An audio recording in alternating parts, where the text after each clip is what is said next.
Gracias, Antonella, por... Nunca me habían dicho que era un economista amado, ¿no? Pero es probablemente la mejor fuente de motivación a estas alturas de la vida profesional de uno, ¿no? Muchísimas gracias a la Fundación Seres por darme la oportunidad de participar en esta jornada, pero fundamentalmente por darme la oportunidad de presenciar, de observar las actitudes de las grandes empresas, de algunas de las grandes empresas españolas, en términos de esa ampliación del mosaico de propósitos, de objetivos que tienen las empresas, ¿no?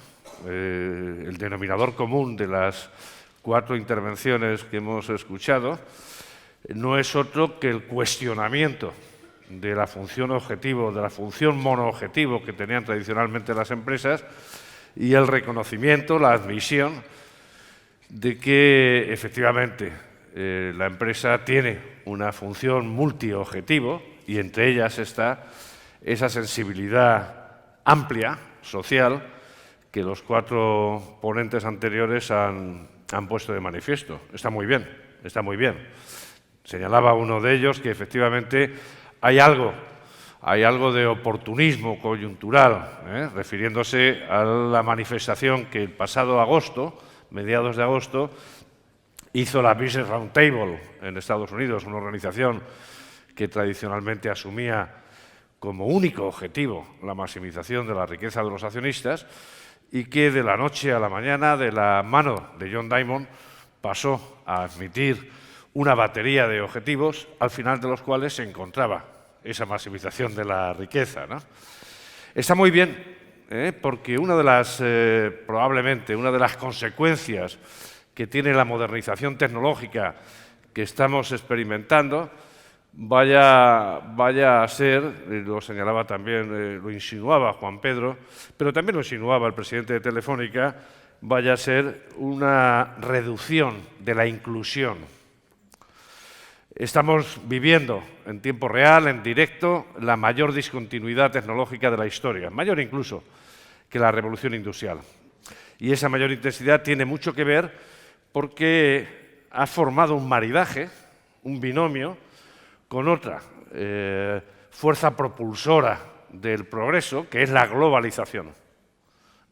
Globalización, es decir, extensión de los intercambios reales, financieros, de información, de personas y digitalización, conforman esa automatización, esa revisión en profundidad de aspectos centrales en la organización económica. Desde luego, en el trabajo. El impacto en el mercado de trabajo de la digitalización ya no hace falta anticiparlo, ya no hace falta hacer un ejercicio de previsión al 2030 o al 2050, ya estamos observando impactos favorables y menos favorables de esa creciente digitalización en los mercados de trabajo.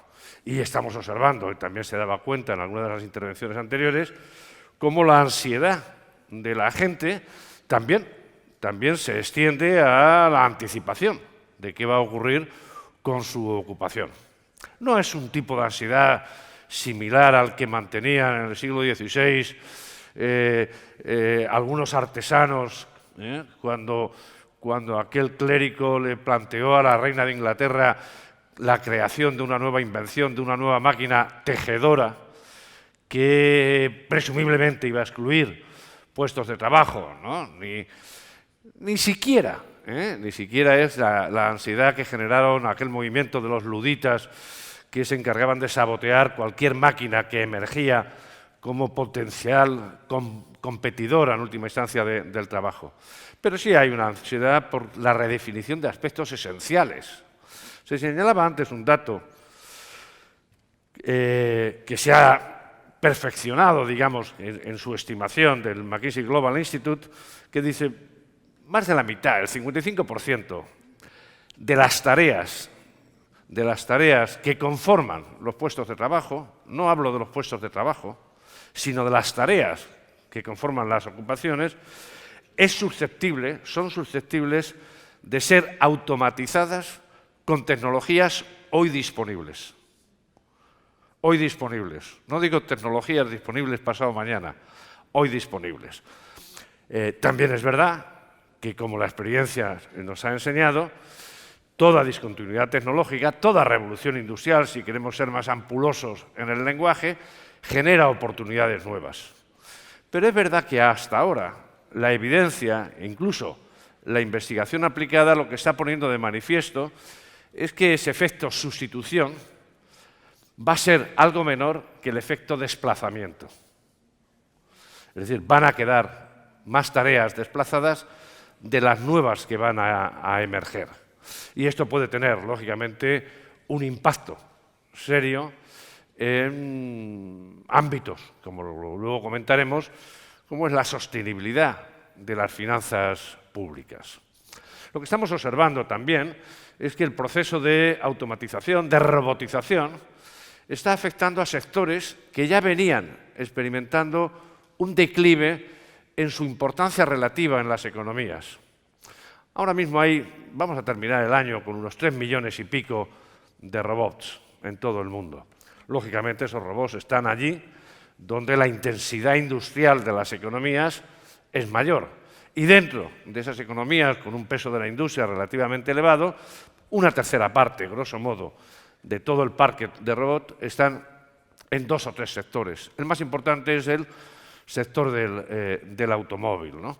Bueno, nos enfrentamos, lógicamente, a un doble fenómeno. Por un lado, lo estamos viendo día tras día, un descenso en el peso específico que la industria tiene en las modernas economías. Dentro de esas industrias hay sectores amenazados por esas guerras comerciales que hemos visto antes, de forma particular. Uno de ellos es el sector del automóvil. Y, en tercer lugar, hay una creciente irrupción, no es de ahora, pero en los últimos años de forma más intensa, por ese proceso de robotización. Por lo tanto, efecto sustitución, efecto complementariedad, en la medida en que esa creciente automatización, máquinas más inteligencia artificial, puede dar lugar a la emergencia de nuevas posiciones. Pero en el conjunto de la industria hay que ser, cuando menos, escépticos.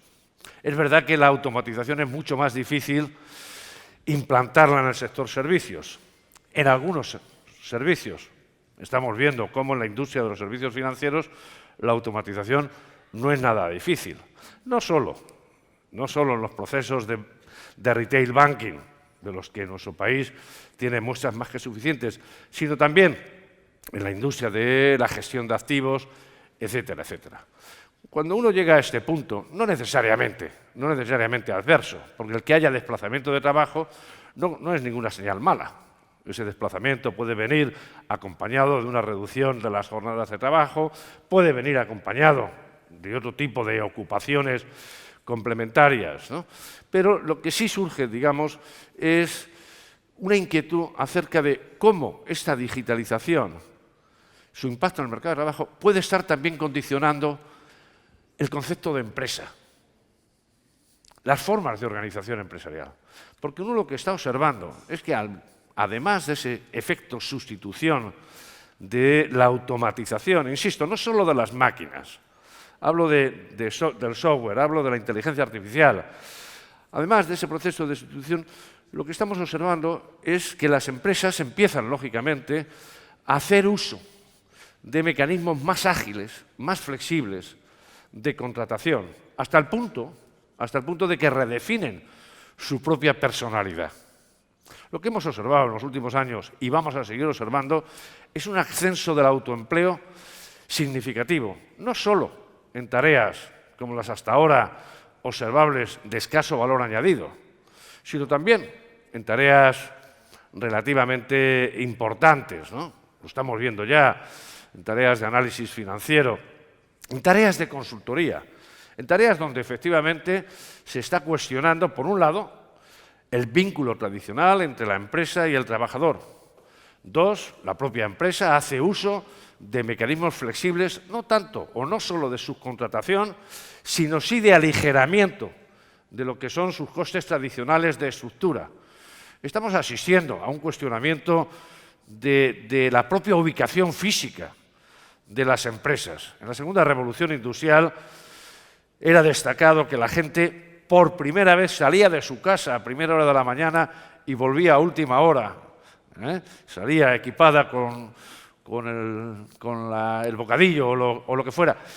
Ahora ya las referencias a la ubicación física donde se realiza el trabajo han perdido virtualidad. Y lo que sí cobra virtualidad es eso que se está dando en denominar, con cierta razón, economía o capitalismo de las plataformas, donde efectivamente la empresa es una abstracción, no necesariamente una ubicación física, un mecanismo de contratación absolutamente flexible, y el trabajador dispone de la suficiente agilidad, de la suficiente versatilidad, con independencia de la ubicación geográfica, para atender esas demandas del resto del mundo.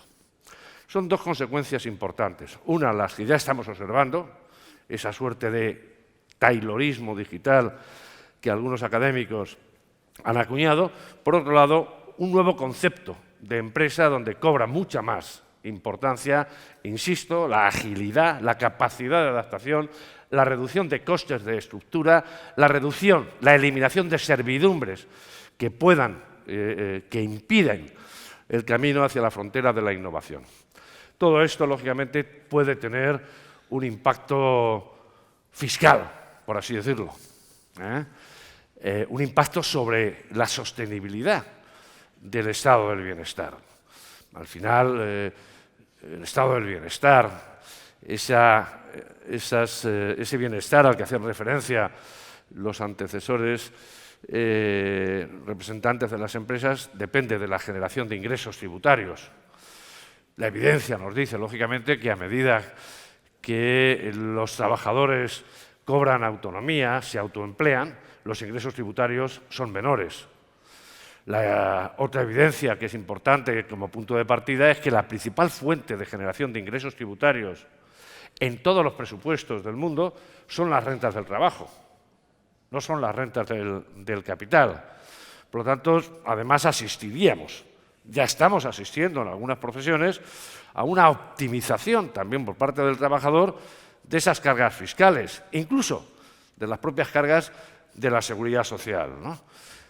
El tercer elemento es que las posibilidades de optimización o de arbitraje fiscal en las empresas es mayor que en los trabajadores, ¿no? Por lo tanto, no es previsible, a no ser que haya una revolución en las políticas fiscales en el mundo, que en el corto o en el medio plazo asistamos a una inversión de esa relación entre las rentas, la tributación de las rentas del trabajo, tanto el sistema tributario como los sistemas de seguridad social, y las rentas empresariales, las rentas del capital.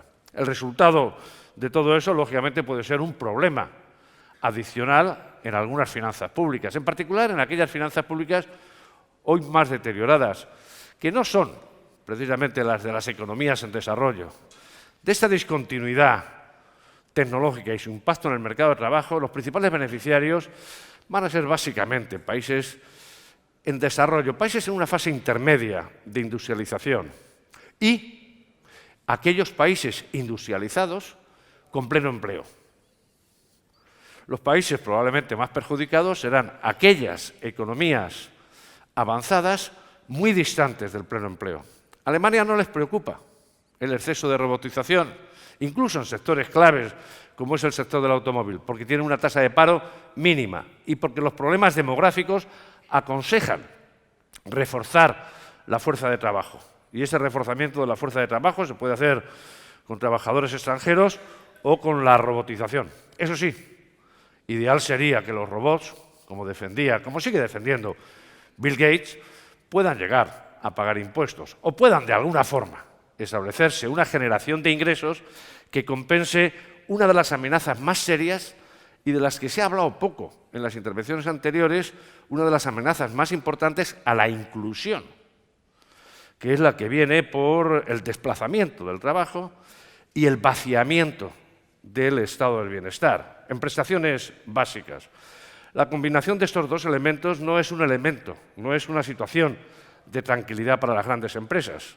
Está muy bien todas esas acciones sociales que hemos observado, pero también sería razonable que empezáramos a asumir, quienes tenemos responsabilidades empresariales, que junto a ello el cumplimiento de las obligaciones fiscales y los esfuerzos por garantizar una mayor inclusión social serían, como Warren Buffett defiende, la condición para que nosotros sigamos siendo los reyes del mambo.